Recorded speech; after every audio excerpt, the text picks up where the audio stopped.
Hello student, हम करेंगे unit 4 जिसमें शामिल है अध्याय 7 कणों के निकाय तथा घूर्णी गति के महत्वपूर्ण प्रश्नों को। इसमें 2 अंक व 3 अंक के प्रश्न आने वाले हैं। प्रश्न बैंक के अलावा जो महत्वपूर्ण प्रश्न हैं उन्हें हम यहाँ पर शामिल कर रहे हैं। यहाँ पर सबसे पहला प्रश्न बनता है कि द्रव्यमान केंद्र से क्या तात्पर्य है। हमें द्रव्यमान केंद्र की परिभाषा लिखनी है यहाँ पर। उसके बाद है बल आघूर्ण तथा जड़त्व आघूर्ण में संबंध स्थापित कीजिए। तो संबंध के साथ साथ आप बल आघूर्ण तथा जड़त्व आघूर्ण की परिभाषा भी ध्यान रखें और इनमें यहाँ पर संबंध पूछा गया है जो संबंध 3 नंबर का बन सकता है। उसके बाद अगला क्वेश्चन यहाँ पर आता है 3rd नंबर पर कि लंबवत अक्ष प्रमेय या समांतर अक्ष प्रमेय को लिखिए। आपके सिलेबस में 3 प्रमेय हैं जिसमें से 2 प्रमेय वेरी इंपॉर्टेंट है। पहली है लंबवत अक्ष की प्रमेय और दूसरी है समांतर अक्ष की प्रमेय।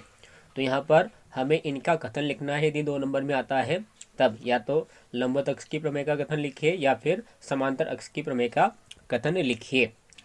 उसके बाद अगले प्रश्न आते हैं यहाँ पर प्रश्न नंबर 4, लंबवत अक्ष प्रमेय या समांतर अक्ष प्रमेय को सिद्ध कीजिए।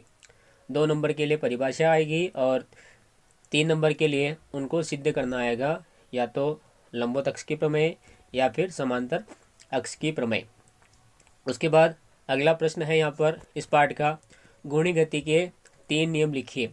जैसे सामान्य गति के भी कुछ नियम थे वैसे ही घूर्णी गति के यहाँ पर 3 नियम है, तो उन तीनों नियम को यहाँ पर लिखना है। उसके बाद अगला क्वेश्चन यहाँ पर आता है कि जड़त्व आघूर्ण से क्या तात्पर्य है। यहाँ पर जड़त्व आघूर्ण की परिभाषा लिखनी है। उसके बाद अगला क्वेश्चन यहाँ पर बनता है कोणीय संवेग तथा घूर्णन गतिज ऊर्जा में संबंध ज्ञात कीजिए। यहाँ पर इन दोनों में हमें संबंध बताना है।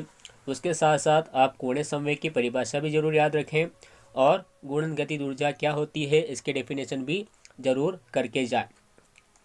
उसके बाद यहाँ पर जो जितनी भी परिभाषाएं हमने लिखी हैं जो आपको बताई गई है, चाहे वो इम्पोर्टेंट क्वेश्चन हो चाहे वो प्रश्न बैंक के प्रश्न हो, तो इन सब के आप मात्रक तथा विमेय सूत्र भी जरूर याद रखें क्योंकि ऑब्जेक्टिव में मात्रक और विमेय सूत्र भी आते हैं। उसके बाद इस अध्याय का लास्ट प्रश्न जो वेरी इंपॉर्टेंट है, जो एक न्यूमेरिकल के रूप में है, वो है बिंदु 1 -1 1 यानी कि बिंदु 1 -1 1 मीटर पर रखे एक कण पर F वेक्टर बराबर 7I + 3J - 5K न्यूटन का बल लगाया जाता है।